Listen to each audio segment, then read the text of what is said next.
আমার বনলতা সেন করতে গিয়ে আমি অলমোস্ট 1 বছর 6 মাস সময় দিয়ে দিছি, মানে এবং সেইটার বিপরীতে আমি যে পারিশ্রমিকটা পেয়েছি সেটা আমি 2 মাসও চলতে পারবো না। আমাকে বেশিরভাগ সময় ফিনান্সিয়াল ক্রাইসিসের মধ্যে দিয়ে যেতে হয়, বিকজ অফ আমি তো ওই ট্র্যাপে পড়তে চাই না, যার কারণে সিনেমাটা এখন ভালোভাবে তৈরি করার চেষ্টা করা হচ্ছে। এটা ওটিটির ইম্প্যাক্ট আমি ফিল করি।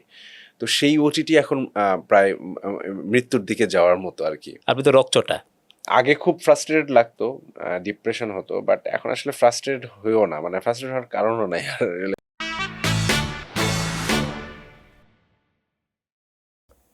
আমন্ত্রণ জানাচ্ছি চর্চা সিনেমা নামার নতুন আরও একটি পর্বে। আজকে আমাদের অতিথি গুণী অভিনয় শিল্পী সোহেল মণ্ডল। সোহেল মণ্ডল, আপনাকে স্বাগত জানাচ্ছি আমাদের অনুষ্ঠানে। থ্যাংক ইউ আমাকে আমন্ত্রণ করার জন্য। খুব কমই হয় আমাদের এখানে যে ধরেন আজকে ফোন দিলাম, কালকে কোনো স্টারকে পাবো। তা আপনার বেলায় এরকম হয়েছে যে শর্ট নোটিশে আপনি এসেছেন, এই জন্য আপনাকে ধন্যবাদ। ফ্রি ছিলাম বলে হ্যাঁ, সম্ভব হয়েছে। এটা আবার আরেকটা কারণও, এই প্রশ্নটা একটা প্রশ্ন করার জন্যই আসলে এই কথাটা বলা। আপনার সিনেমার ক্ষেত্রে কিন্তু কয়েকটা সিনেমার ক্ষেত্রে এরকম হয়েছে যে খুব কম নোটিশে আপনাকে বলা হয়েছে, যেমন টান বা রাক্ষস, তাই না? হ্যাঁ, এইগুলো সেটার খুব কম গল্পটা যদি নোটিস। বলেন যে হ্যাঁ, মানে টানের সঙ্গে কিভাবে হলো? খুবই কম নোটিস বলতে না, হঠাৎ করেই আসলে এই প্রজেক্টগুলো করা, মানে কোনো বেসিক্যালি আমি নানা যে কোনো প্রজেক্ট করার জন্য একটা লম্বা সময়ের প্রসেসের মধ্যে দিয়ে যাই, বা সেই কলটা আসে, তারপরে একটা প্রিপারেশন থাকে, তারপরে প্রজেক্ট করা হয়। বাট পার্টিকুলার এই দুটো প্রজেক্টের ক্ষেত্রে খুবই শর্ট টাইমের ভিতরে তাদের শেষ মুহূর্তে হঠাৎ করে মনে হয়েছিল যে কোনো এই প্রজেক্টে হয়তো আমাকে তারা চান, তখন কল করা, এবং আমারও একটু যুক্ত হওয়ার জন্য কিছু ডিসিশনের বিষয় ছিল, তো সেটা ইনস্ট্যান্ট ঘটে গেছে। সো এই ধরনের প্রজেক্টের না, আমি ক্ষেত্রে এটা instant প্রশ্নটা আসলে এইভাবে করতে চেয়েছিলাম যে তারা কি বিশ্বাস রাখে আপনার উপরে যে আপনারা খুব বেশি সময় না দিলেও চলবে? হতে পারে। আপনার জন্ম তো বগুড়ায়, আমার জন্ম বগুড়াতে। পড়াশোনা আপনার সরকারি বাংলা কলেজে। না, আমার খুব মিক্স, গ্রামে, বগুড়াতে, সিরাজগঞ্জে, মানে আবার গ্র্যাজুয়েশনটা হচ্ছে করেছেন যে সরকারি গ্র্যাজুয়েশনটা বাংলা হচ্ছে কলেজে। সরকারি বাংলা কলেজে। আপনি আবার এডিটর হিসেবেও কাজ করেছেন। ভিডিও এডিটর হিসেবে কাজ করেছিলাম, সার্ভাইভিং এর জন্য তো অবশ্যই। আচ্ছা, এখন তো আর এটা আর করতে হয় এখন না। করা যায় না, মানে মানে যেটা হচ্ছে যে আমি খুবই সিঙ্গেল ইয়ের মধ্যে থাকতে পছন্দ করি, মানে খুবই মাল্টি টাস্কার না আর কি। আচ্ছা আচ্ছা আচ্ছা, যখন যেটা নিয়ে থাকি সেটার সেটার মধ্যেই মানে মনোসংযোগটা থাকে বেশি আর কি। আপনি বলেছেন যে এবার যে আপনার বনলতা সেন যে সিনেমা, খুবই আলোচিত সিনেমা, এবং এখানে আপনার মুহিনের চরিত্র, আপনি বলেছেন যে আপনার ক্যারিয়ারের একটা গুরুত্বপূর্ণ চরিত্র হয়ে থেকে যাবে এই চরিত্র। কেন মনে হলো আপনার এটা? আহ, কেন মনে হলো সেটা তো জানি না, বাট ফিল হয়েছে আমার, বিকজ অফ জীবনানন্দ দাশ, তার জীবন, তার কর্ম, তার চিন্তা, এবং সেইটাকে ভিজুয়ালাইজ করার জন্য যিনি কাজ করছিলেন সেটা হচ্ছে মাসুদ হাসান উজ্জ্বল। তার একটা ফিল্মোগ্রাফি আছে, তার ধরনের, তার তার মতো করে সে তার মতো করে কিছু কথা বলতে চান, এবং তার দৃষ্টিতে জীবনানন্দ দাশকে দেখা, জীবনানন্দ দাশের ফিলোসফিকে দেখা, এবং সেইটা একটা পার্ট আমি হচ্ছি, এবং সেইটাকে ডেমনস্ট্রেট করা হচ্ছে মানে একটা চরিত্রের মাধ্যমে। সেটা হচ্ছে মহিন। তো এই পুরো প্রক্রিয়াটা অনেক ইন্টারেস্টিং ছিল, এবং সেই প্রক্রিয়াটা অনেক বেশি অভিজ্ঞতা অর্জনের মতো আর কি। তো এই প্রক্রিয়াটা যখন চলছিল তখন থেকেই মানে স্ক্রিপ্টিং থেকে শুরু করে আমরা যখন রিহার্সাল করছিলাম, এবং এক ধরনের চর্চা হচ্ছিল যে কি করব, কিভাবে করব, চরিত্রটা কেমন, বা গল্পটা কেন আমরা এই মুহূর্তে বলছি, বা এই গল্পটা কেন বলা দরকার। তো সেই সব কিছুর যে পরিবেশ, সেই পরিবেশটা আমাকে আমার মনে হয়েছে যে আমি একটা ইম্পর্টেন্ট ইয়ের অংশ হলাম, আমি একটা ইম্পর্টেন্ট ফিল্মের অংশ হলাম, এবং সেইটা আমরা শেষ করেছি এবং দর্শকের মাঝে নিয়ে এসেছি, এবং দর্শক সেটা দেখে তার যেই রেসপন্স আমাদেরকে শেয়ার করছেন সেইটাও আমাদেরকে খুব ভাবিত করেছে যে হ্যাঁ, অবশ্যই এরকম একটা আর্কাইভাল ভ্যালু আছে, সেই রকম একটা ফিল্মের সাথে আমি যুক্ত, এবং মহিনের মতো একটা চরিত্র আমি করেছি। তো সেই জায়গা থেকে আমার কাছে ইম্পর্টেন্ট। নিশ্চয়ই আমার তো এই কাজটি শেষ না, সামনে আরও অনেক কাজ করব হয়তো, এবং আমি অবশ্যই অপেক্ষায় আছি আরও মানে ভালো এখন ভালো পর্যন্ত কাজ করা অন্তত। যায়। তো এখন পর্যন্ত যত অনেকগুলো কাজই অনেক ইম্পর্টেন্ট কাজই করেছি, বাট তার মধ্যে হয়তো এটা অনেক স্পেশাল হয়ে থাকবে। আমরা বনলতা সেন নিয়ে আরো কয়েকটা কথা বলবো, তার আগে বলি যে আসলে এটা তো আসলে এইটাও কিন্তু আরেকটা কবিতা, মানে মহিনের যে ঘোড়া কবিতা থেকে মহিনের মহিনের চরিত্রটা নেয়া। চরিত্রটা এসছে। তাহলে তো মানে ওকে, মানে মুহিনকে খুঁজে পেতে তো আপনাকে একটু বেগ পেতে হয়েছে না যে আসলে মুহিন চরিত্রটা কেমন? একদমই তাই, একদমই তাই। কারণ এটা তো কনভেনশনাল কোনো চরিত্র না। রাইট। বিকজ অফ আমাদের চারপাশে দেখা যে ওরকম চরিত্র সেরকম না। এটা কবির কল্পনার একটা চরিত্র।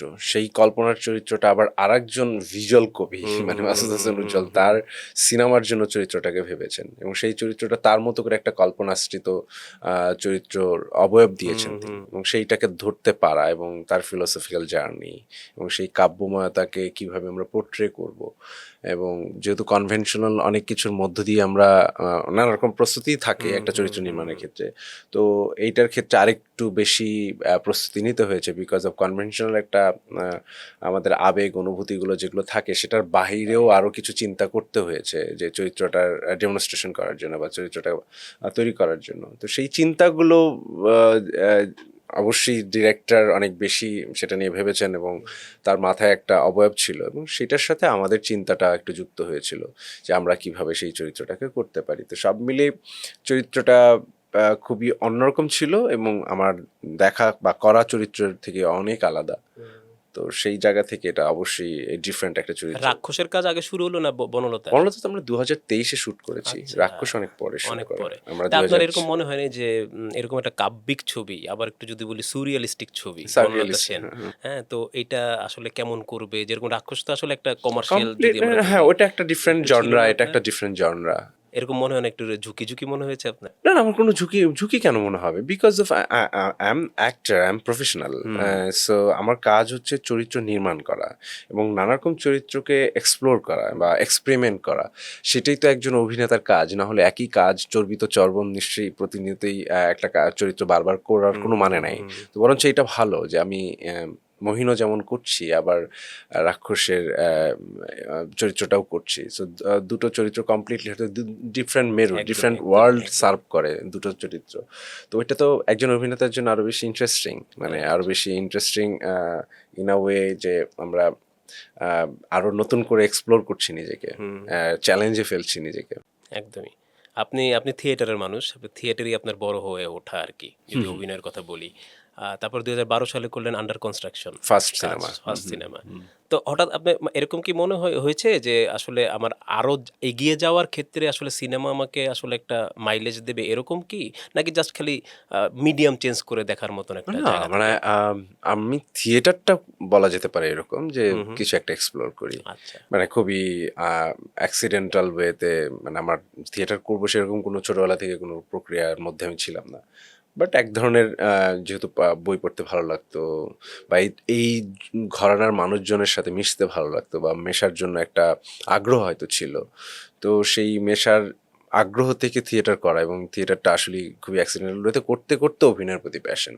তো অভিনয়ের প্রতি প্যাশন যখন হয়েছে, যেহেতু প্রচুর সিনেমা দেখতাম, ছোটবেলা থেকে সিনেমা দেখার অভ্যাস ছিল, সো যদি কিছু করি হয়তো থিয়েটার থেকে হয়তো সেকেন্ড অপশন হিসেবে সিনেমাটাকেই ভাবতাম এবং দুটো মাধ্যম কমপ্লিটলি সিমিলার, মানে জাস্ট টেকনিক্যাল মাধ্যম ছাড়া যে একটা কোনো একটা নির্দিষ্ট একটা থিয়েটার হচ্ছে একটা নির্দিষ্ট স্পেসে পারফরমেন্স হচ্ছে আর সিনেমাটা আমাকে নানা রকম স্পেস এবং কিছু টেকনিক্যাল জিনিসপত্রকে সাপোর্ট নিয়ে কাজ করতে হচ্ছে, বাট এই দুটো জিনিসেরই মানে গল্প বলার যে প্রক্রিয়াটা সেটা কমপ্লিটলি কাছাকাছি। মানে একটা গল্প কিভাবে নির্মাণ করতে হয়, কিভাবে চরিত্রগুলো নির্মিত হয়, সেখানে সেট থাকে, লাইট থাকে, সেটার ব্যবহার, সেটাকে আত্মস্থ করা এবং সেটার সাথে কম্বিনেশন করে, মানে বলা যেতে থিয়েটারেও যেমন সকল আর্ট ফর্মের কম্বিনেশন থাকে, সো সিনেমাটাতেও সকল আর্ট ফর্মের কম্বিনেশন থাকে। সো দুটো খুবই similar kind of work, just মাধ্যমটা একটু আলাদা, মানে স্পেসগত জায়গা ডিফারেন্সিয়েট হয়তো তৈরি হয় বা টেকনিক্যালিটির কিছু ডিফারেন্সিয়েট তৈরি হয়। তো সেই জায়গা থেকে সিনেমাটা করার খুব ইচ্ছা সবসময়ই ছিল, মানে যখন থেকে হয়তো অভিনয়ের প্রতি প্যাশনটা শুরু হচ্ছে বা অভিনয়ের প্রতি একটা কনফিডেন্স তৈরি হচ্ছে যে একজন অভিনেতা হিসেবে হয়তো নিজেকে দেখা যেতে পারে, তখন থেকে আসলে সিনেমাটা করতে চেয়েছি। সো এরপরের ডিসিশনটা আসলে কনফিডেন্টলি নেওয়া আপনি কি কোনো যায়। লাইন টানেন যে আর্ট ফিল্ম, কমার্শিয়াল ফিল্ম এরকম কিছু? না, আমি লাইনটা নিয়ে হচ্ছে সবার মানে স্ক্রিপ্টে, একদমই গল্পে। ওইটা যে কোনো জায়গা হতে পারে, মানে ওই গল্পটা স্টেজে পারফরমেন্স হতে পারে, ওই গল্পটা নাটক হতে পারে, ওই গল্পটা শর্ট ফিল্ম হতে পারে বা ওই গল্পটা ফিল্ম হতে পারে, কমপ্লিট ফিচার ফিল্ম হতে পারে। ডিপেন্ডস অন গল্প, আমি কি গল্প করছি, কেন করব এবং সেইটার সাথে আমার চরিত্রটা কি, কেন, এবং সেটা আমাকে ইন্টারেস্ট ফিল করছে কিনা, এবং ওইটা আমাকে কতটা ফ্যাসিনেটেড করছে, আমাকে কতটা চ্যালেঞ্জ ফিল দিচ্ছে। তো সেইগুলো আসলে ডিফাইন করে, আর কোনো কিছু লাইন করে না। এই দুটো জিনিস সবার আগে লাইন করে দেয় যে আমি একটা গল্প করতে চাই, কিন্তু সেই গল্পটা কি এবং কেন, ওইটা আসলে সব কিছু সেট করে দেয় আর কি। রাইট। আপনার কিন্তু একটা গ্যাপ যায়, যেমন ধরেন রাক্ষসের আগে বোধহয় ৬-৭ মাস আপনি কাজ করেননি, এরকম হয়েছে বোধহয় আমি আপনার। তো ইচ্ছাকৃতভাবে কাজ করতে চাই না আসলে, আচ্ছা, আচ্ছা। ওই রকম কাজের সুযোগ হয় না আমার, কারণ আমি যে এই ধরনের কাজ। সুযোগ যে হয় না, এটা কি? এটা তো আমরা আবার অনেক সময় স্পেকুলেট করি, বাইরের মানুষ যারা, আপনার স্টাররা তো একরকম ভাবেন, আমরা আবার অন্যরকম করে ভাবি, শুনি যে এক ধরনের রাজনীতি থাকে, আমাকে নিতে চায় না, তাকে নিতে চায়, ভাইব্রাত করে, এরকম কি কাহিনী? অনেক কিছু মিলে, মানে ওটা স্পেসিফিক ভাবে আবার খুবই একটা নির্দিষ্ট হুম, হুম। সমস্যার দিকে আসলে ধাবিত হয়, কিন্তু আসলে সমস্যার একটা নির্দিষ্ট জায়গা না, সমস্যা আসলে সার্বিক, মানে সামগ্রিক একটা জায়গার মধ্যে আমরা মানে ঘুরপাক খাচ্ছি। মানে এই সমস্যাটা ওই একটা টেনে ধরলে বাকিগুলো সলভ হয়ে যাবে, এরকম আর কি, যে একটু সামগ্রিক বলা যে। যায় ব্যাখ্যা হ্যাঁ করে? হ্যাঁ, কেন নয়, হুম, মানে হুম। আমাদের ইন্ডাস্ট্রিটা খুবই ছোট, মানে খুবই ছোট, ছোট মানে খুবই ছোট। একটা টেলিভিশন, সারা পৃথিবীতে ফিল্ম ইন্ডাস্ট্রি হচ্ছে সবচেয়ে বড় রেভিনিউ জেনারেট করা একটা ইন্ডাস্ট্রি, কিন্তু আমাদের দেশে উল্টো, আমাদের টেলিভিশন ইন্ডাস্ট্রি হচ্ছে মানে সবচেয়ে বেশি রেভিনিউ জেনারেট হয়।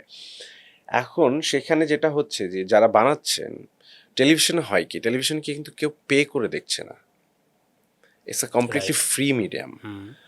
অ্যাডভার্টাইজমেন্ট অ্যান্ড টেলিভিশন যদি ওখানে, অথবা ওখান থেকে এখন ইউটিউবে যেটা কনভার্ট হয়েছে, যেটা হচ্ছে ভিউ সেট আপে চলে গেছে। সো কি হয় যে আপনার যে কোনো কন্টেন্ট, আপনি কন্টেন্টের ক্ষেত্রে যদি ধরেন যে যে কোনো কন্টেন্ট যেটা হালকা মেজাজের হতে পারে, মেজাজের হতে পারে, সেই কন্টেন্টের ভিউ হচ্ছে অনেক বেশি, সো আপনার রেভিনিউ হুম। জেনারেট হচ্ছে। কিন্তু বিষয়টা তো এরকম হওয়া উচিত না, বিষয়টা এরকম হওয়া উচিত যে আপনি কি গল্প সোসাইটিতে সার্ভ করছেন বা আপনার ইন্ডাস্ট্রিতে সার্ভ করছেন, সেটার সাথে চরিত্ররা যারা কাজ করবে তারা কিভাবে পারফরমেন্স করছে, কতটা ভালো পারফরমেন্স করছে, এবং দর্শক সেটা দেখে নির্ণয় করবে যে একটা গুড কন্টেন্ট এবং ভালো চরিত্র যারা করছেন বা যারা ভালো অভিনয় করেন তাদেরকে থ্রু পেইং এর মাধ্যমে একটা নার্সিং করছেন। সাবস্ক্রিপশন হ্যাঁ, আরকি। সেটা হুম, সাবস্ক্রিপশন হতে পারে, হুম, সিনেমা হলে গেলে আপনার সিনেমার হলে হুম। টাকা দিয়ে সিনেমাটা দেখা, দেন ওইটা, এটা যেমন ভিউ দিয়ে নির্ধারিত হচ্ছে, কিন্তু ওইটা যখন আপনি টাকা দিয়ে কোনো কিছু দেখবেন, তখন কিন্তু আপনি যে কোনো কিছু দেখতে চাইবেন না as a audience perspective. As a free content আপনি যে কোনো কিছু দেখবেন, কারণ ওটাতে দেখতে আপনার একটু পয়সা একদম, লাগছে না। একদম। কিন্তু আপনি যখনই টাকা দিয়ে কিছু দেখবেন, আপনি মেনটেন করবেন যে আপনি কি দেখতে চান। আপনি গার্বেজ দেখবেন নাকি আপনি ভালো কন্টেন্ট দেখবেন, বা আপনি ভালো পারফরমেন্স দেখবেন নাকি ওই পারফরমেন্সের জন্য আপনি 10 টাকা খরচ করবেন, হুম। এই চিন্তা কিন্তু আপনার মাথায় থাকে। তো আমার কন্টেন্টের ক্ষেত্রে সবচেয়ে বেশি যে এটা হয় যে আমি আমি বেশিরভাগই পেইং কন্টেন্টের সাথে জড়িত, মানে সেটা ওটিটি হতে পারে বা সিনেমা হতে পারে। টেলিভিশনে যেই গড্ডালিকার একটা চর্চা আছে, সেইটা মানে আমি প্রতিদিন অভিনয় করতেও চাই না। হুম। আপনি যে সমস্যাটা টানার কথা বললেন, তো ওই সমস্যাটা ওই জায়গায় যে আমার ইন্ডাস্ট্রিটা ঠিক মতো নাই। ইন্ডাস্ট্রিতে ঠিক মতো নাই বলতে প্রথমে কি, আমি যে প্রোডাকশনটা বানাবো সেই প্রোডাকশনটা দেখাবো কোথায়?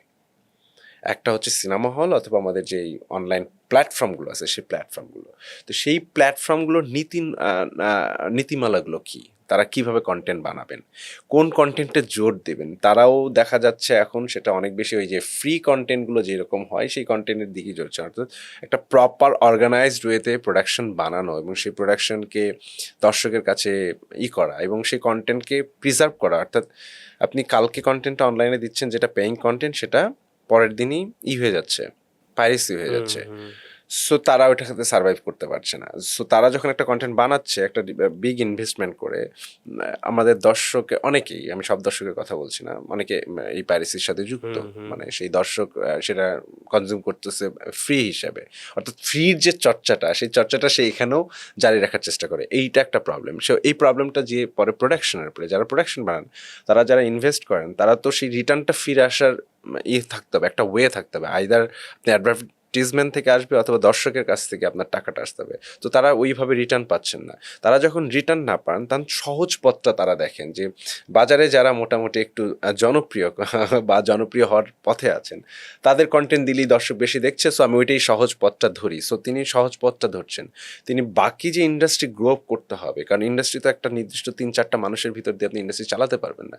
সেখানে যদি আপনি একটা ফ্যামিলি ড্রামা করতে চান, একটা এক্সপেরিমেন্টাল কন্টেন্ট করতে চান, সো একটা লম্বা সময় লাগে। সে সময় অনেকে দিতে পারবে না যারা হয়তো জনপ্রিয় কারণ প্রতিদিন অভিনয় করছে। তো অনেক কথা এরকম বলা যেতে পারে, মানে একটার সাথে একটা সূত্র। আপনার সিনেমা হল নেই, আমি সিনেমা বানালাম, সেই সিনেমাটা আমি দেখাবো কোথায়?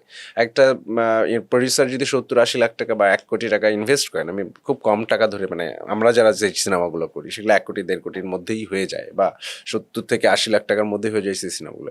সেই ৭০-৮০ লাখ টাকাটা উঠাবো কোত্থেকে? আইদার সিনেমা হলের সাথে যারা করবেন, কি বলে, অ্যাড ফার্মগুলো যারা করবেন তারা যেমন হ্যাঁ পার্টনাররা যেমন ওখানে পার্টিসিপেট করবেন, পাশাপাশি হচ্ছে আপনি বিভিন্ন টেলিভিশন বা ওটিটি প্ল্যাটফর্মে সেটা সেল করা। তো এই সবগুলো মাধ্যম তো থাকতে হবে, মানে সবগুলো মাধ্যম থেকে আপনাকে ওই টাকাটা উঠাতে হবে।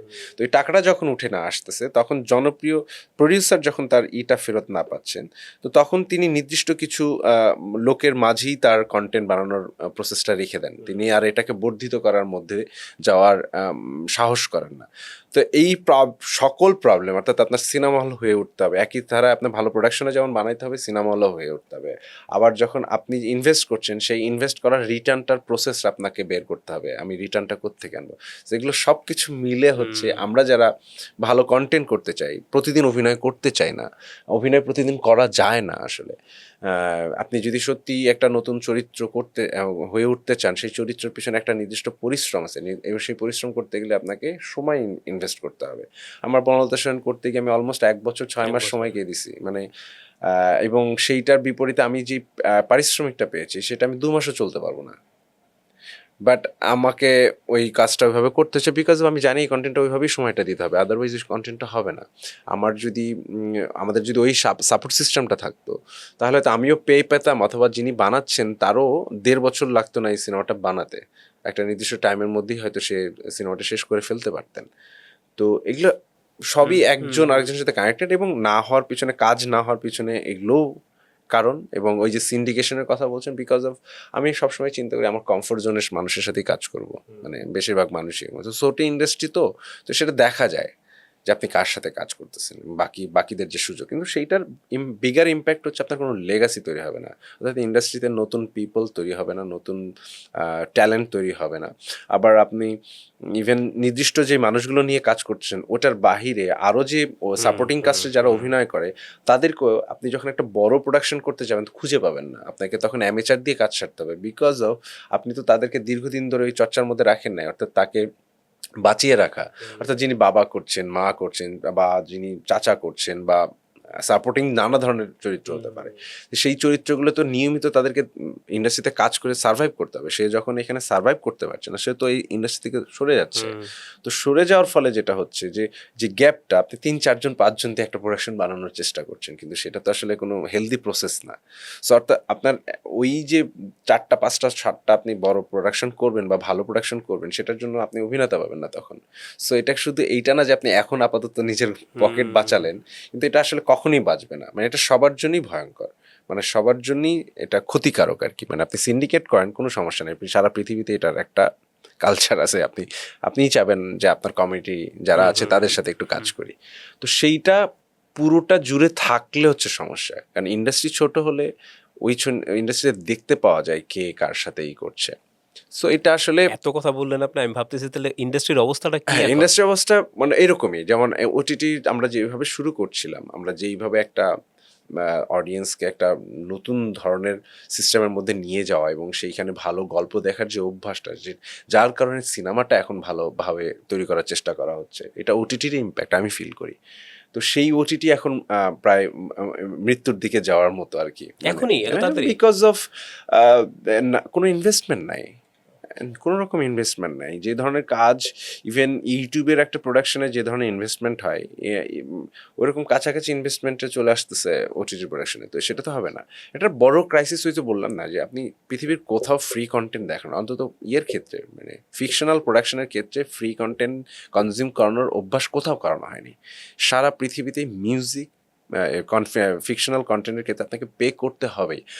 দর্শকেরও এখানে যেমন দায়িত্ব আছে যে আমি একটা কন্টেন্ট দেখবো, আমি ফ্রি দেখার যে কালচারটা, মানে তাদেরকে আমরা অভ্যাসও করেছি, এটা আমাদেরও যেমন একটা দায় আছে, এবং তারাও ওইটা দেখার যে অভ্যাসটা তৈরি করছেন সেইটা বিগ একটা ইম্প্যাক্ট ফেলছে আমাদের ইন্ডাস্ট্রির উপরে। কারণ ফ্রি কন্টেন্ট আপনি যদি টাকা না দেন, আমি কোত্থেকে, মানে আমি তো নিজের ঘরের এইটা খরচ করে আমি আপনাকে প্রোডাকশন দেখে দেখাতে পারবো না।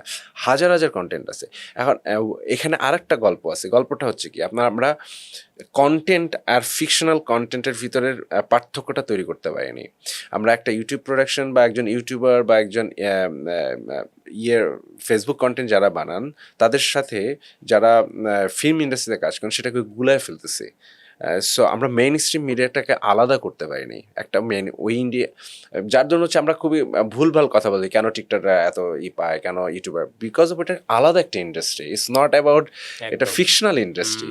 মেইন স্ট্রিম পৃথিবীর সব জায়গায় এটা ডিফাইন করা আছে, এটা মেইন স্ট্রিম ইন্ডাস্ট্রি, এটা তাদের ইন্ডাস্ট্রি। তাদের ইন্ডাস্ট্রিতে তাদের ওটা নানা রকম কন্টেন্ট, হাজার হাজার যা কন্টেন্ট হবে, কনজিউম হবে, ওখানে নানা রকম টাকার ট্রানজেকশন হবে, সেটা আলাদা একটা বিজনেস, এইটা আলাদা একটা বিজনেস। কিন্তু বাংলাদেশ এটা খুব মিক্স আপ হয়ে গেছে, কোনটা ইউটিউব কন্টেন্ট, কোনটা আসলে বেসিক কন্টেন্ট, আর কোনটা মেইন স্ট্রিম কন্টেন্ট, সেটা আমরা কেউ করছি না। আমরা সব কিছু গুলায় ফেলছি। এবং যারা ইনভেস্টার বা যারা মানে সো কল্ড ইনভেস্টার, মানে তারাও এই জিনিসগুলোকে খুব মিক্স আপ করে, বিকজ অফ তারা তো প্রডিউসিং বিষয়টা জানে না, ফিল্মের প্রডিউসিং সিস্টেমটা কি।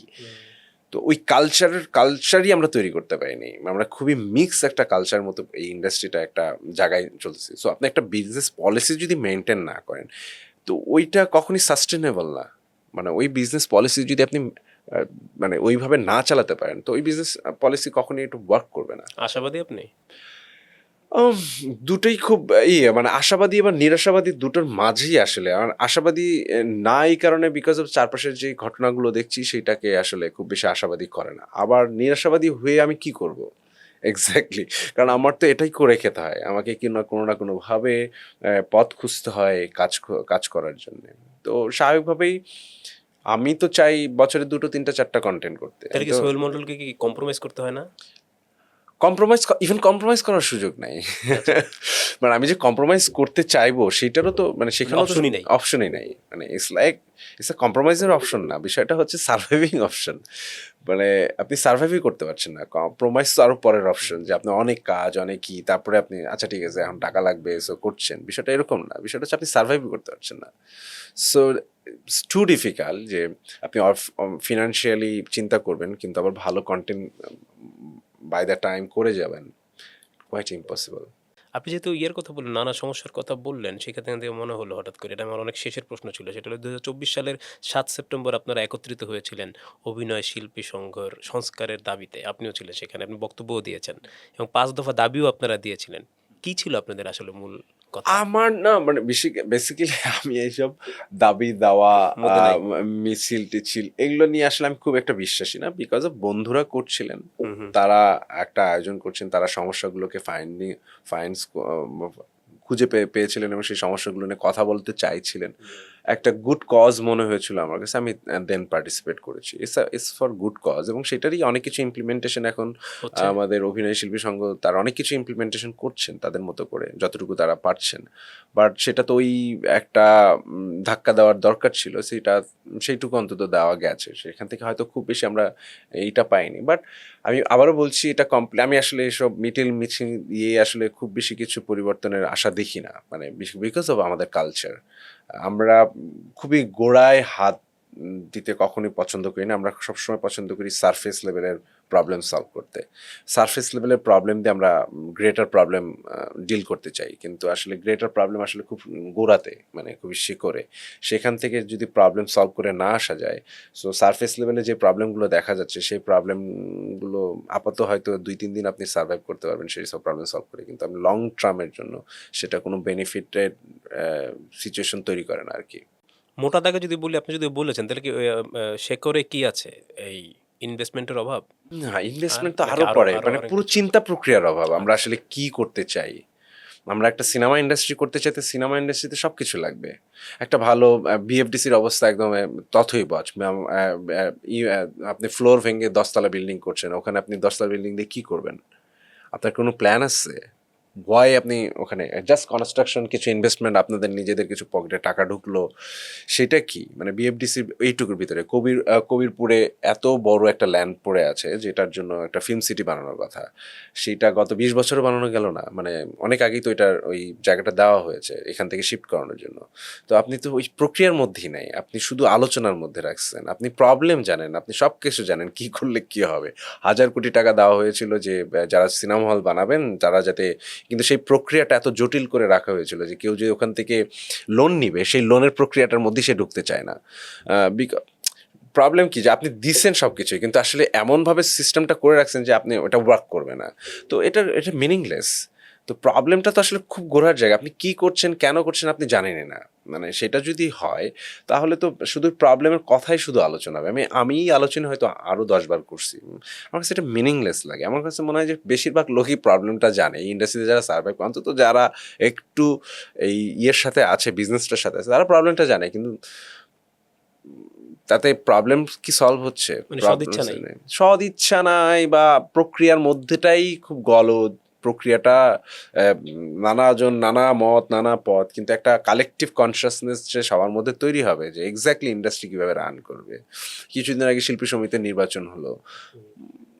তাদের কনভারসেশন শোনেন, দে আর রিয়েলি, মানে আমি সরি টু সে, আমি তাদের অসম্মান করছি না, বাট এটা হার্শ ট্রুথ। মানে তারা আসলে কি চান, কি করতে চান আসলে। মানে নির্বাচন তো গত ১২ বছরের সার্কাস আমাদের, মানে এই শিল্পী সমিতির নির্বাচন এটা একটা সার্কাসই বলবো আমি। আম, যে কেউ মাইন্ড করতে পারেন, বাট স্টিল এটা সার্কাস। তাদের ওন প্রবলেম কি সলভ হয়েছে? শিল্পী সমিতির কাজ কি আসলে? মানে সেইটা কি আমাদের মূল মূল মানে কি বলে, সারাক্ষণ শিল্পী সমিতির নির্বাচন নিয়ে আমরা কথা বলতেছি, সেইটা কি আমাদের মূল প্রবলেম? এটা তো শিল্পীদের নিজস্ব, মানে নিজেদের যে প্রবলেমগুলো সেইটা সলভ করার জন্য এই সংগঠনের কাজ কি? এই সংগঠন তো মানে কোনো প্রক্রিয়া ইয়ের মতো না যে এত কিছু দিয়ে আমাদেরকেই করতে হবে, মানে এত আয়োজন করে এই জিনিসগুলোই করতে হবে। এটা তো ইন্টারনাল নির্বাচন হওয়ার কথা, মানে তাদের মতো করে হয়ে তাদের প্রবলেম সলভ করবে। আমাদের নাটক ইন্ডাস্ট্রির ক্ষেত্রেও যে শিল্পী অভিনয় শিল্পী সংঘ, সেইখানেও সেম জিনিসই, একই জিনিসের কথাই বলবো যে আমাদের এটা কাজটা কি, আমাদের নিজস্ব প্রবলেম সলভ করা। তারা করছেন তাদের মতো করে, চেষ্টা করছেন, বাট সেইটা তো আসলে মূল সেগুলো আমাদের আলাপের বিষয় হওয়ার কথা ছিল না। আমাদের আলাপের বিষয় ছিল আমাদের এই পুরো প্রক্রিয়াটা কিভাবে চলবে। এটা যদি ইন্ডাস্ট্রি হিসেবে যে আপনি দিচ্ছেন, নোটিস করাচ্ছেন, কিন্তু আসলে ইন্ডাস্ট্রির প্রক্রিয়াটা কি, একটা বিস্কিট ফ্যাক্টরি কিভাবে চলবে, সেটার একদম মেশিনারিজ থেকে শুরু করে সেইটার উৎপাদন প্রক্রিয়াটার একটা প্রসেসের মধ্যে দিয়ে যায়। তো আমার এই ফিল্মও তো তাই। আমার ফিল্মটা কি মানে একজন প্রচুর টাকা আছে ইনভেস্ট করলে আমার হয়ে গেল, কিন্তু আমি কেন ইনভেস্ট করছি, আমি কোন সিনেমাটাই করছি, কোন কি ধরনের গল্প হবে, কি ধরনের ইয়ের মধ্যে চর্চা হবে, নতুন ট্যালেন্ট কিভাবে তৈরি করবে, সেই ট্যালেন্টটাকে কন্টিনিউ করাবে কিভাবে। আমরা তো অভিনেতা। আমার যা শেখার আমি শিখে আসছি। আমার কাজ হচ্ছে এক অভিনয় করা। এরপরে ইন্ডাস্ট্রি পিপলের কাজ কি? আমাকে পোট্রে করা দর্শকের সামনে, আমাকে বিক্রি করা সহজ বাংলায়, আমাকে সেলেবল ভাবে তৈরি করার কাজ কাদের? প্রডিউসারের, ডিরেক্টরের। আমার তো কাজ না আমাকে সেলেবল ভাবে তৈরি করার। এটা তো তাদের কাজ। So, তারা কোত্থেকে করবে? তারা যদি ওই ইন্ডাস্ট্রি প্রক্রিয়ার মধ্যে না থাকে, যারা বিজনেসম্যান, যারা কর্পোরেট, তারা যদি ঠিকঠাক মতো এখানে ইনভেস্ট না করেন বা ওই ইনভেস্টমেন্ট প্রক্রিয়ার মধ্যেও যদি তারা, আমি নাম না বলি, সত্যি কথা বলতে এগুলো খুবই দুঃখের কথা। খুবই বড় কর্পোরেট মিডিয়া হাউসই একদম দেশের নাম করা সুপারস্টারের পেছনে তারা ইনভেস্ট করছেন। সুপারস্টার তো এত দরকার নেই। সুপারস্টার তো যে কোনো ধরনের সিনেমা করতে পারবেন, কারণ তার হাতে প্রডিউসার, ডিরেক্টর সব আছেন, কারণ তার সিনেমা করলে সেটা চলছে এবং সেটা বিক্রিযোগ্য হয়। কিন্তু বাকিদের কে তৈরি করবে? বা যদি বিগ কর্পোরেট হাউসও চিন্তা করে যে তার ফাইন্যান্স ফিরে আসতে হবে একজন সুপারস্টারের টাকা দিয়ে, সুপারস্টারের স্টারডম দিয়ে, তাহলে তার কাজ কি? মানে পৃথিবীর সব জায়গায় দেখেন বিগ বিগ ইয়েতে প্রচুর ট্যালেন্ট তৈরি করছে তারা। কারণ তারা এই বিজনেসটাকে বিজনেস হিসেবেই দেখে। আপনি যদি বিজনেসটাকে বিজনেস হিসেবে যতক্ষণ না দেখতে পাচ্ছেন, ততক্ষণ পর্যন্ত এই প্রবলেমগুলো কোনো কিছু সলভ হবে না। আমরা আক্ষেপ করেই যাব, আমরা অনেক আলোচনা করেই যাব, এবং এই যে আপনার সামনে এসে হয়তো দু একটা কথা বলবো, সেখান থেকেও হয়তো কোনো ক্লিপিংস কেউ একজন আঘাতপ্রাপ্ত হবে, না সেই আঘাতপ্রাপ্ত নিয়ে আমরা কথা বলবো অনেক বেশি, যে আপনি ওটা বললেন কেন, উনি ওটা কেন বললেন। কিন্তু আলটিমেটলি আসলে আমাদের যে প্রবলেম, সে প্রবলেম নিয়ে আলোচনা করছি ঠিকই, কিন্তু প্রবলেমের সলভের পথে কেউ কখনোই আগায় নাই। মানে ওইভাবে মেজর অনেকগুলো কোম্পানি আছে যারা শুধু 64টা জেলায় একটা করে নির্দিষ্ট সিনেমা হলই করতে পারেন, কোনো কিছুই না, তাদের একটা সিআরএস এর ইয়ের টাকাও না এটা। মানে অনেকগুলো কর্পোরেট হাউস আছে যারা সিনেমা ইন্ডাস্ট্রিতে ইনভেস্ট করেছেন, তারা চাইলে সেটা করতে পারতেন, করেন নাই। সরকার থেকে নানা রকম উদ্দেশ্যে সেখানে আমলাতন্ত্র সেটাকে ঘেরাও করে রাখছে, সেখানে কিছু হয় নাই, সেই ইনভেস্টমেন্টের কোনো কিছু হয়নি। এখন শুনছি অনেকে ব্যক্তি পর্যায়ে করবেন। আপনি দেখেন সিনেমা হল, যতটা ভালো সিনেমা হল আছে, সেই সিনেমা হলের সংখ্যা যতক্ষণ বাড়ছে, সিনেমার দর্শকের সংখ্যাও বাড়ছে, সিনেমার সংখ্যাও বেড়েছে। আপনি 2022-এর হলের সংখ্যা দেখেন, এখন 23, 24, 25, এখন 26 এসে, এই বছর এসে আরও বেশ কিছু মাল্টিপ্লেক্স বাড়ছে। যত মাল্টিপ্লেক্স মানে যেখানে একটু মিডল ক্লাস ফ্যামিলি যাইতে পারবে, যখনই সেই হলগুলো হয়েছে, আপনি দর্শক সেখানে উপচে পড়ে ফিরছে। হ্যাঁ, ঈদ কেন্দ্রিক হয়েছে অবশ্যই, কিন্তু সারা বছর কিন্তু যে আমি সিনেমা বানাবো, আমার ঈদ দর্শককে আমি আনবো কিভাবে, আমাকে দেখাবো কোথায়? সো এটা তো এমন না যে আপনি শুধু সিনেমা বানালেন আর দেখানোর জায়গা থাকলো না, আবার সিনেমা হলো আপনি সিনেমা বানালেন না। It's a simultaneous program. আপনার সিনেমা হলো দেখানোর জায়গা থাকতে হবে, পাশাপাশি আপনি দেখানোর জিনিস বানাতে হবে। ওই যে আপনি বললেন যে দু একটা কথা বললাম, অনেক কথা মাইন্ড করবে, আসলেই তো বললেন, তাই আপনার এর জন্য কি কাজে অসুবিধা হয় না? এইগুলো নিয়ে এখন আর কোনো ভাবনা চিন্তা নাই। কি হবে মানে, আমার আদৌ হয়েছে? প্রুফ করার তো কিছু নাই, মানে আলটিমেটলি আমাকে প্রুফ করার কিছু নাই। অনেক ক্ষেত্রে অনেক সময় হয়েছে, হয়তো সেগুলো হয়তো অত নোটিসেবল না, বাট সেইটাকে আমি আসলে অতটা দেখে করি না। মানে আপনি আমাকে কাজ দিলেন না, কি করব আমি আপনার সাথে যুদ্ধ করতে পারবো না। আপনি আমার মতের সাথে হয়তো না, সেটার জন্য আপনি আমার কাজ বন্ধ করে দিবেন, এটা আপনার চেয়ে বোকা মানুষ বলে বোকাই মনে করবো আমি। এটা তো আসলে কোনো দেখি না, মানে আমি কথা বললে, প্রপার কথা বললে সেটার জন্য আমার কাজ বন্ধ হয়ে যাবে, সেটাকে আমি খুব একটা দেখি না। আমার যদি সত্যি ক্যালিবার থাকে, আমি যদি সত্যি পারফর্মার হয়ে থাকি এবং ইন্ডাস্ট্রি যদি প্রয়োজন হয়, নিশ্চয়ই আমি কল পাবো। মানে আমার কথা বলার জন্য আমার রাইটসটাকে কেড়ে নেওয়া হবে। এটা যারা করেন না তা না আমি বলবো না, অনেকেই সেটার ব্যাকবাস খান, বাট সেইটা আমার কাছে মনে হয় সেটার সঠিক চর্চা মনে হয় না। একটা সুস্থ পরিবেশে একটা নাগরিক তার প্রবলেম নিয়ে কথা বলবে, এটাই স্বাভাবিক। প্রবলেম আছে বলে প্রবলেম নিয়ে কথা বলছে, প্রবলেম না থাকলে তার কথা বলতো না। অনেক গুরুগম্ভীর আলোচনা হলো, একটু ফিরি অন্যদিকে। আপনার রাক্ষস নিয়ে একটু কথা বলতে চাই। এই কারণে আমার কাছে আপনার চরিত্রটা দেখে আমার মনে হয়েছে, কারণ আমরা তো আপনাকে এক ধরনের চরিত্র দেখে আসছি, রাক্ষস তো একেবারে ভিন্ন, এবং আমি নিশ্চিত যে আপনিও এক্সাইটেড ছিলেন চরিত্রটা নিয়ে। আহ, না, ওই অর্থে এক্সাইটেড ছিলাম না, সত্যি কথা বলতে।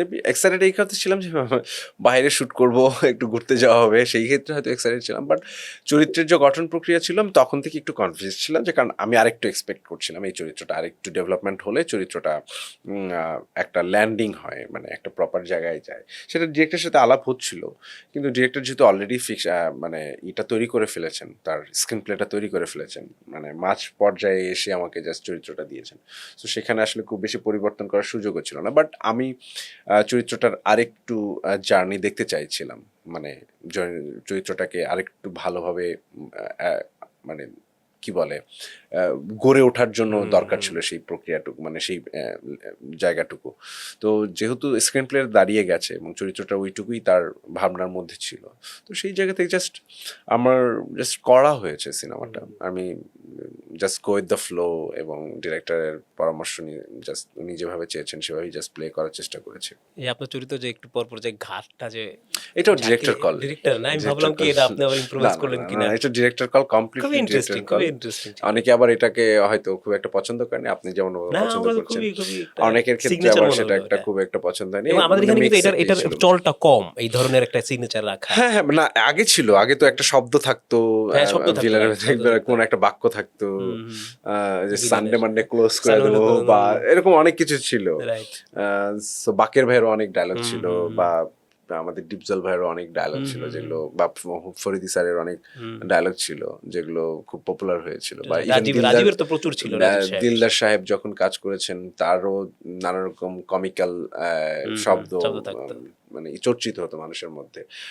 বাট হ্যাঁ, মানে এটা আমাদের সাবকন্টিনেন্টের একটা কালচার ছিলই যে একটা শব্দ বা একটা খুব হ্যাঁ, আমি অনেকদিন করবে আর পর কি। মনে হলো যে দেখলাম যে তো এরকম একটা সেই জায়গা রাখা। থেকে আমি ঘেটি লোক ছিল একটা, এটা ডিরেক্টর কল ছিল রাইট। কমপ্লিটলি। আপনি তো রকচটা, আপনি বলেন। কিছুটা, হ্যাঁ, মানে এইটাতেও কি অসুবিধা হয়? রকচটা বলতে আসলে আমি আসলে কিছু নিজের টার্মসের মধ্যে চলি, তো সেগুলোর একটু ব্যাঘাত ঘটলে মনে হয় যে আমার একটু শর্ট টেম্পার্ড আছে আর কি আমি। বাট সেটা সবার সাথে হয় না, কাছের মানুষের সাথে সবচেয়ে বেশি হয় শর্ট টেম্পার্ড, কারণ সবাই তো আর এটা নিতে পারবে না, কারণ আমাকে চিনবেও না, জানবেও না, সে হয়তো অন্য পার্সোনালি। এই ছোটবেলা থেকেই? এই যে ছোটবেলা থেকেই, মানে বাবা মার সাথে সেইটা ছিল, আমার দিদার সাথে সেই ঘ্যানঘ্যানি ছিল, মানে সেই শর্ট টেম্পার্ড বিষয়গুলো অ্যাপ্লাই হতো বেশি। নাটকে কিভাবে আসা? মানে এই যে থিয়েটারে আপনার কি মনে হয়? দেখতে দেখতেই যেটা জানলাম আমি। না, ওই যে ওইটাই বললাম যে আমার আমার খুবই অবসর টাইম ছিল, কিছু করার ছিল না, আর কিছু একটা করতে ইচ্ছে হলো না, সারাক্ষণ বাসায় বসে থাকা ভালো লাগছিল বই না, তো সেটা পড়তেন? বই পড়তাম, ওইটাই আমার প্রচুর অবসর বই টাইমে পড়তেন আপনি, সবচেয়ে হ্যাঁ। সবচেয়ে মানে ফিকশন পড়তে খুব পছন্দ, ভালো লাগতো। তো ওইটা থেকেই কখনো হয়তো নাটক দেখার একটা তৈরি হয়, এবং সেখান থেকে থিয়েটারের কার্যক্রম দেখতে গিয়ে মনে হয়েছে বাহ, খুব ইন্টারেস্টিং। তো যখন তার স্কুলিং করতে আসি তখন এই মানুষগুলোর কনভারসেশন বা এই মানুষগুলোর সাথে কমিউনিকেশন করে আমার খুব আলাদা রকম একটা ভালো লাগা তৈরি হয়, মনে হয় যে আমি একটু নিজের পথ খুঁজে পেলাম বা নিজের আইডেন্টিটি খুঁজে পেলাম। ওদের কাছে মানে সব জায়গায় আইডেন্টিটি ক্রাইসিস হলো, ওদের কাছে আইডেন্টিটি ক্রাইসিসটা হচ্ছে না, সেখানে বরঞ্চ আইডেন্টিটি খুঁজে পাওয়ার একটা এই জায়গা ছিল। তো সেইটা আবার ইন্টারেস্ট তৈরি করছিল আর কি তখন। আপনি যদি রাক্ষস এবং আরো কয়েকটা কাজের একটু সাইডে রাখি এবং আমরা যদি দেখি, মানে আমরা দর্শক হিসেবে দেখি যে আপনাকে কিন্তু আমরা সাধারণত এক ধরনের চরিত্রে আপনাকে আমরা অবয়ব করে নিয়েছি, যে নৈশ প্রহরী বা মহল্লার বড় ভাই, হ্যাঁ, একটা শ্রমিক, হ্যাঁ, বা ওই যে তাকদীরের কথাই যদি বলি, হ্যাঁ, চঞ্চলের ছোট ভাইয়ের মতন।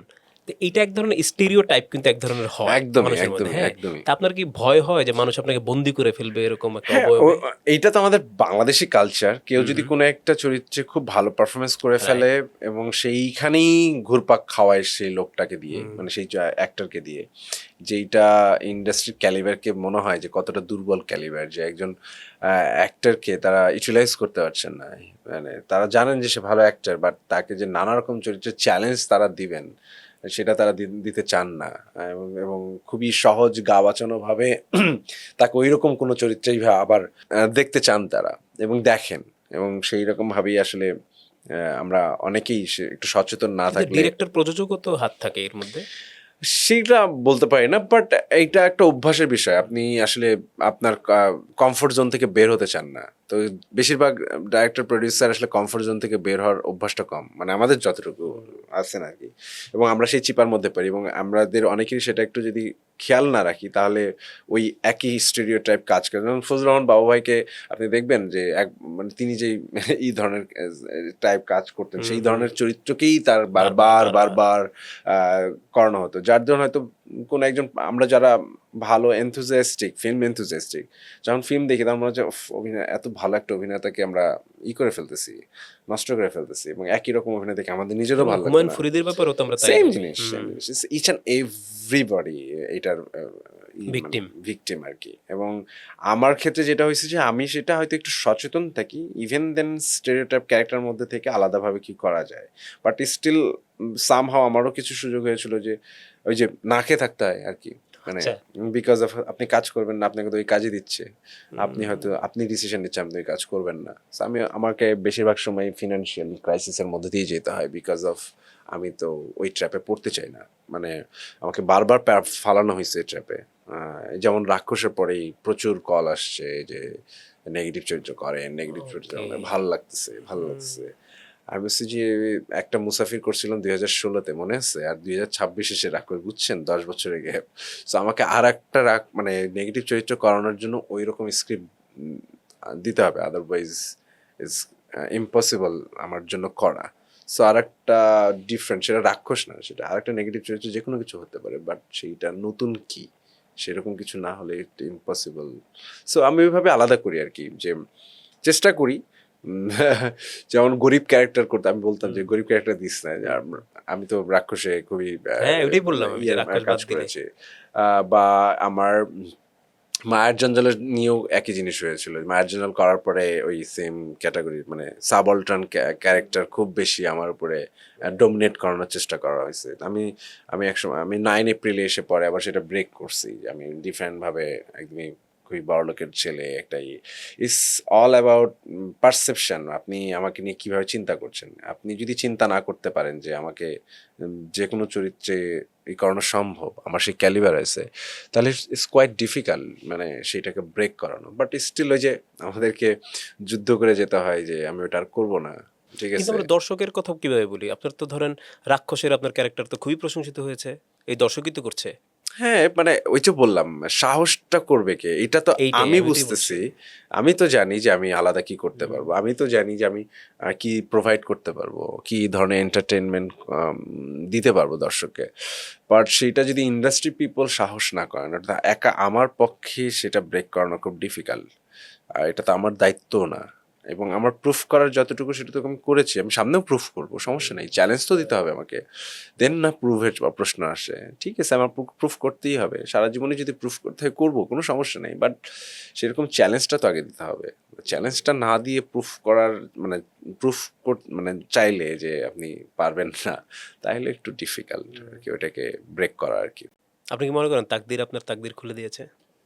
কাইন্ড অফ, আবার তাকদির আবার একটা সমস্যাও তৈরি করেছে। যেমন? একটা সময় ছিল যে আমার দিয়ে কিছুই হবে না সেটা হয়তো ভাবতাম, হুম, যে ঠিক আছে যে ধরনের অভিনয় করছি করে যাই, এইভাবে করে যেতে হবে। আবার তাকদির যেই এই ধরনের দিয়েছে, রেকগনিশন হুম, দিয়েছে, হুম। তো তারপর থেকে তো ইটাও বেড়ে গেছে, নিজের এক্সপেকটেশন বেড়ে গেছে যে I know the process, I know the, এটা আমাকে পাইতে হবে, আবার এটা আমাকে আবার পাইতে হবে। তো সেইটা পাইতে গিয়ে তো আমি দৌড়াচ্ছি যে দর্শক আমাকে আবার অ্যাপ্রিসিয়েট করুক, বা আমার কাজ দেখে দর্শক আমাকে ভালোবাসে, কিন্তু আমি তো সেরকম কাজের সংযোগ ঘটাতে পারছি না। করেছি আমি, অনেকগুলো সিরিজ করেছি, অনেকগুলো সিনেমা করেছি। যেমন আমার শ্যামাকাব্য যখন রিলিজ, আমার খুব আফসোস হয় সিনেমাটা কেউ দেখে নাই ওইভাবে। রোমান্টিক সিনেমা, একটা সাইকোলজিক্যাল ইয়ে আছে, কমপ্লিটলি আমার নিজের সিনেমা, দেখে নাই। আমার আফসোস আছে, আমার রিফিউজি দেখে নাই, একটা কমপ্লিটলি ডিফারেন্ট পরিবেশের সিনেমা, বিহারিদের যেই কালচার, তাদের যে চিন্তা প্রক্রিয়া, বা সেই সব মানুষদের যেই স্ট্রাগল, সেইটার একটা গল্প, হয়তো গল্পটা ওভাবে দাঁড়ায় না, কিন্তু আমি চরিত্রটার ক্ষেত্রে তো ইনজাস্টিস করার চেষ্টা করিনি, আমি চরিত্রটা করার চেষ্টা করছি। সো আফসোস আছে, মানে অনেক কাজ করেছি ঠিকই, বাট অনেক আফসোসও আছে যে কাজগুলো হয়তো খুব বেশি, যে কাজটা অনেকভাবে, যেমন এই বনলতা সেন, আমার খুব আফসোস থাকতো যদি না আমরা এবার প্রেশার টেশার দিয়ে ঈদের রিলিজ না দিতাম, বিকজ অফ ঈদ ছাড়া এই সিনেমা, আমি শিওর সত্যি কথাই বলছি, ঈদ ছাড়া দর্শক এই সিনেমা দেখার জন্য হলে আসতেন না। কারণ তাদের ভিতরে ওই চর্চাটা তো নাই, মানে দীর্ঘদিন যে সিনেমা হলে যাওয়ার যে চর্চাটা, যে সিনেমা রিলিজ হলেই সিনেমা দেখতে যাওয়ার যে চর্চাটা, সেটা তো শেষ হয়ে গেছে গত 15-20 বছরে। সো খুব স্বাভাবিকভাবেই আমরা ঈদে গিয়ে সো এরকম একটা সিনেমা ঈদের রিলিজ দেয়া, অ্যান্ড প্রমোশন মিলে, সো ঈদের রিলিজ হওয়ার ফলে দর্শক এই সিনেমাটা দেখছে, নাহলে এটা নিয়েও আফসোস থেকে যেত যে অনেক দর্শককে দেখাতে, মানে স্টিল নাও আফসোস আছে, বিকজ অফ এটা যখন যদি ওটিটিতে আসে, আর একটা লার্জ দর্শক তারা উপভোগ করবেন এই ধরনের গল্প। সো ইয়া, নানা রকম আফসোস তো থাকেই, বা তাকদির ই নিয়ে আমার থাকে আর আরেকটা কি। প্রশ্ন আছে। সেটা হলো যে তাকদিরে তো আপনাকে আমরা পেলাম মানে একেবারে মাস লেভেলে আপনি চলে গেলেন। এটা আপনার সামনে ছিলেন চঞ্চল চৌধুরী। এবং আপনার মধ্যে কি এটা থেকে বিশেষ কিছু আপনি ভেবেছেন যে আমাকে এটাতে না আমার মানে ১০০ ভাগ না ২০০ ভাগ দিতে হবে এরকম কখনো মনে নাকি আপনার কাজটা শুধু আপনি করে না, গেছেন? ওর আগে আমার মায়ের জঞ্জাল শুট হয়ে গেছে, আমি চঞ্চল ভাইয়ের সাথে হাওয়া করে ফেলছি, মানে আমার শুট তাকদির না আগে কেন বললাম এটা কারণ চঞ্চল ভাই থাকার পরেও সোহেল মন্ডল জ্বলজ্বল করছিল। না, সেটাই বলতেছিলাম যে আমি তার আগে হাওয়া শুট করে ফেলছি, মানে তাকদির শুটের আগেই আমি হাওয়া শুট করছি, হাওয়াতেও আমরা 53 দিন চঞ্চল ভাইয়ের সাথে হুম, একসঙ্গে। হুম, সো তখনই আসলে ওই যেই সেটা ভেঙে গেছে, মানে আর চঞ্চল ভাই মানুষটাই তো খুব হুম। অমায়িক মানুষ, তো খুব তার সামনে তাকে ভয় পাওয়ার আসলে খুব বেশি নাই, সেই এটা থাকে না। আর অভিনয়ের বিষয়টা আমার কাছে এমন যে আপনি যখন পারফরমেন্স করছেন তখন তো আপনি ওই চরিত্র, তখন তো সে চঞ্চল চৌধুরী না, তখন হয় সে যেই চরিত্রটা করছে সেই চরিত্র, আমি আর আমার চরিত্রটা করছি। সো তাদের ভিতরে সেই কি বলে কমপ্লিকেশন তো থাকার কথা না, কারণ ওই চরিত্র ওই চরিত্রের সাথে চরিত্র কমিউনিকেট করছে। সো ওইটা তো আমার প্রফেশনালিজম থেকে আসে, যে আমি ওইটা শিখে আসছি।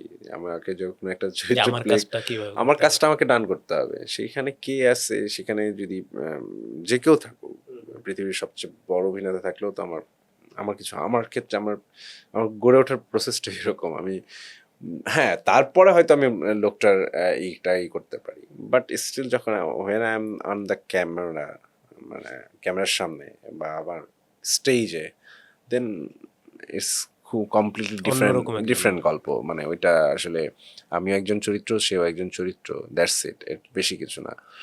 সো ওই জায়গা থেকে কাজটা করা হয়েছে, বাট বাকি যে রেসপেক্ট, সম্মান বা একজনের প্রতি যে ভালো লাগা বা গ্রেট অ্যাক্টরের প্রতি যেই রেসপেক্ট, সেটা তো আছেই, রাইট। সেটা তো থাকবেই। আপনি মায়ের জঞ্জালের জন্য নবাগত অভিনেতা হিসেবে ফিল্মফেয়ার অ্যাওয়ার্ড পেলেন। মায়ের জঞ্জালের গল্পটা কিভাবে জড়িত হলেন এটার ওইটাও সঙ্গে সেম আপনি? জিনিস। আমি ওই যে অস্থির সময় স্বস্তির গল্প নামে একটা কাজ করেছিলাম শ্যাওলা, যেটা আসলে সকল কাজের সংযোগ, মানে তাকদির পর্যন্ত। মানে শ্যাওলা করার ফলে আমার মায়ের জঞ্জালে কাজ আসে, শ্যাওলা করার কারণে আমি হাওয়াতে কাজ করি, শ্যাওলা করার কারণে আমি তাকদিরে কাজ করি। কারণ শ্যাওলা দেখার ফলে শাওকি বলেছিল আমার সাথে কাজ করবে। শ্যাওলা শাওলা দেখায়া ইন্দ্রনীল রায়চৌধুরী যখন বাংলাদেশে আসেন, তিনি যে চরিত্রটা খুঁজছিলেন, তখন সুমন ভাই তাকে বলছে যে আমাদের সাথে এই ছেলেটা কাজ করেছিল, আপনি ওই কাছে নিতে পারেন। বা সুমন ভাই নিজে যখন সিনেমা করে, তখনও আমি ফার্স্ট কাস্ট ছিলাম না, যদিও আমার যে চরিত্রটা করেছে হাওয়া, সেটা আমি সেকেন্ড চয়েস হিসেবে জয়েন করেছি, বাট সুমন ভাই ডেকেছিলেন এবং কাজ করা। সো ওই শাওলার মাধ্যমে আসলে সকল কাজের সংযোগ। সো ওইভাবে আসলে মায়ার জঞ্জালের সাথে যুক্ত হওয়া। এবং ইন্দ্রনীল রয় চৌধুরী, মানে ওইটা অন্য ক্ষেত্রে মায়ার জঞ্জালও আসলে খুব ইম্পর্টেন্ট ফিল্ম, বিকজ অফ ওইটার যে প্রসেসে আমি কাজ করেছিলাম, সেই প্রসেসটা আমার পরবর্তী যে কোনো সিনেমা করার ক্ষেত্রে ওই শিক্ষাটা আমাকে অনেক হেল্প করেছে। উনি যে প্রসেসের মধ্য দিয়ে আমাকে একটা চরিত্র নির্মাণ করিয়েছেন এবং যে প্রসেসের মধ্য দিয়ে নিয়ে গিয়েছিলেন, সেইটা আমাকে এখনো পর্যন্ত আমি সেইটা টেনে যাচ্ছি। মানে সেই এক্সপিরিয়েন্সটা আমাকে হেল্প করেছে। সো এটা একটা দারুণ এক্সপিরিয়েন্স ছিল। মানে ঋত্বিক চক্রবর্তী বা অপি করিম বা ইন্দ্রনীল রায় চৌধুরী, দারুণ টিম। চান্দ্রী আমার যে কো আর্টিস্ট ছিলেন, এবং সেইটা আমি 2018 সালে, তখন আমি কিছুই করিনি ওই অর্থে। মানে তখনও অত বড় শুটিং কখনো করা হয়নি আমার। মানে যদি আমি শ্যাওলার পরে এইভাবে একটা কমপ্লিট ফিচার ফিল্মে একদম বড় চরিত্র আমার করা হয়নি। সো ওটা একটা দারুণ অভিজ্ঞতা ছিল। এবং কলকাতায় শ্যুট, এখানে শ্যুট, ইন্টারন্যাশনাল একটা প্ল্যাটফর্ম। এবং তারপরে সেইটার জন্য আসলে আমি সাপোর্টিং কাস্ট হিসেবে আসলে নমিনেশন পেয়েছিলাম ফিল্মফেয়ার 2023-এ।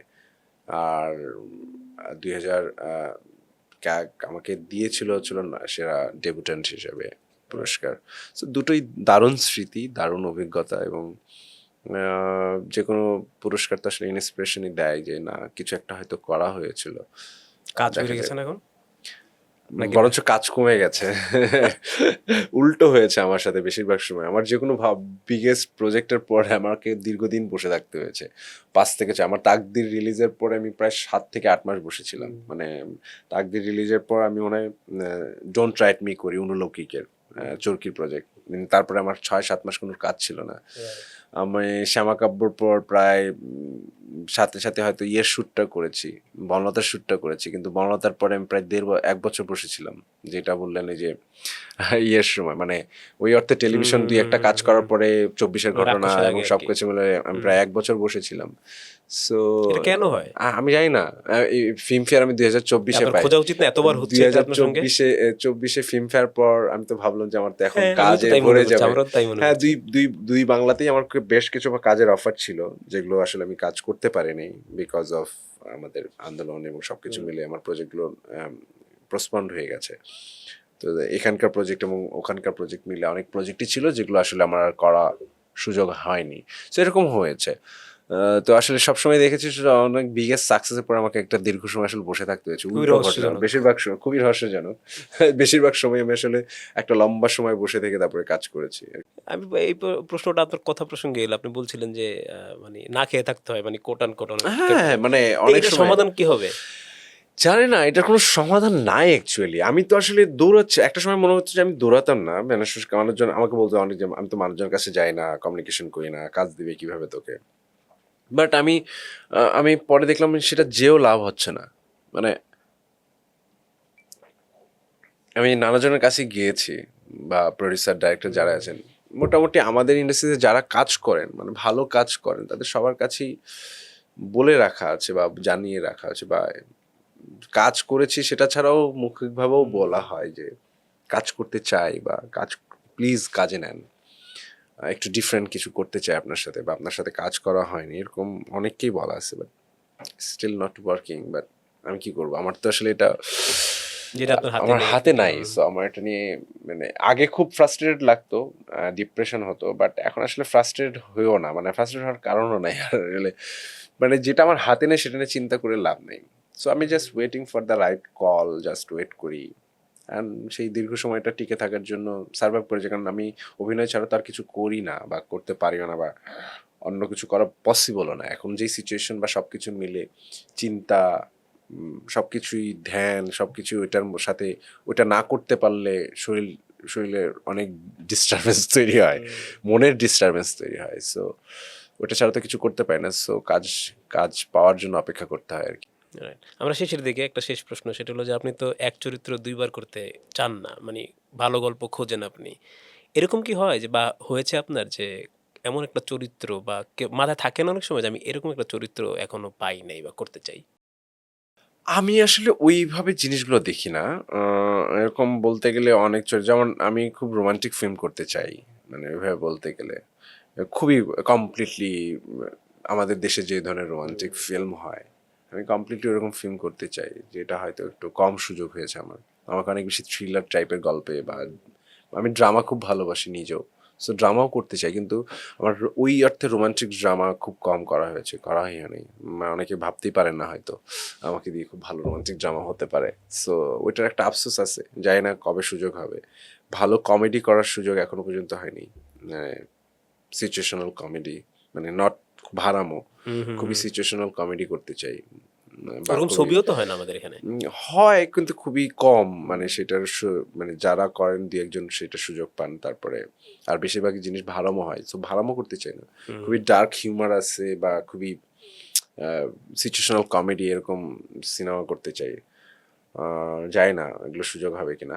বাট অল ওভার আমার ক্ষেত্রে যেটা হয়, যে প্রশ্নটার অ্যান্সার এটা হতে পারে যে আমি আসলে যে কোনো ইন্টারেস্টিং গল্পকে আসলে প্রাধান্য দিচ্ছি, যে ওটা হলেই আমি ওখানে চরিত্রটা এমনিও ইন্টারেস্টিং হবে। এখন আমি এই প্রশ্ন করব কিনা ভাবছি আপনাকে, যে হাতে কি কাজ আছে? হাতে দুটো ইন্টারেস্টিং প্রজেক্ট আছে। খুবই ছোট প্রজেক্ট আমার জন্য, ছোট বিকজ অফ আমি ওইটাতে আমি মেন লিড না। সো সাধারণত আমি দীর্ঘদিন মেন লিড করেছি, মাঝখানে এই যে রাক্ষস দিয়ে আবার একটু ব্রেক করলাম, বা আতকাতে আবার একটু সাপোর্টিং কাজ করলাম অনেক বছর পরে এসে। বাট এটা ইন্টারেস্টিং লেগেছিল বলে করেছিলাম। বাট এইখানেও যে প্রজেক্ট দুটো নিয়ে কথা হচ্ছে সেটাও মেন লিড না, বাট প্রজেক্ট দুটো অন্য কারণে ইন্টারেস্টিং। সেইটা হলে আর কি প্রোডাকশন টিম থেকে জানাবে, তারপরে আসলে বলতে পারবো, বাট এখন বলতে পারছি না। একটা সিনেমা আমার রেডি আছে, সেটা আমরা ইন্ডিপেন্ডেন্টলি বানিয়েছি শিল্পজীবী নামে। আল মুকিতুল বাড়ি একটা নতুন ছেলে, খুবই ভালো ছেলে, আমি, শিরিন শিলা, আফসানা মিমি, আফজাল হোসেন আছেন। সেই সিনেমাটা এখন পোস্ট প্রোডাকশন চলছে। এবং ওইটাও খুবই কন্টেম্পোরারি একটা গল্প, ইন্টারেস্টিং প্রজেক্ট, একটা শিল্পীর গল্প, শিল্পীর জীবনের গল্প। সো ওইটা হয়তো আমরা যদি একটু রেডি করতে পারি, সামনের বছর আসবে। এই বছর জাস্ট আমরা পোস্ট প্রোডাকশনে কাজ নতুন করছি। কাজের জন্য আপনাকে শুভকামনা জানিয়ে রাখলাম। আর অসংখ্য ধন্যবাদ। আপনি আমাদেরকে সময় দিয়েছেন এবং অনেক কথা বললেন খোলামেলা। আশা করি কোনো একদিন আমরা আবার বসবো। কারণ এক বসায় আসলে সব কথা শেষ নিশ্চয়ই, করা যাবে নিশ্চয়ই। না। আপনাকে ধন্যবাদ। আপনাকেও ধন্যবাদ আমাকে এখানে ডাকার জন্য।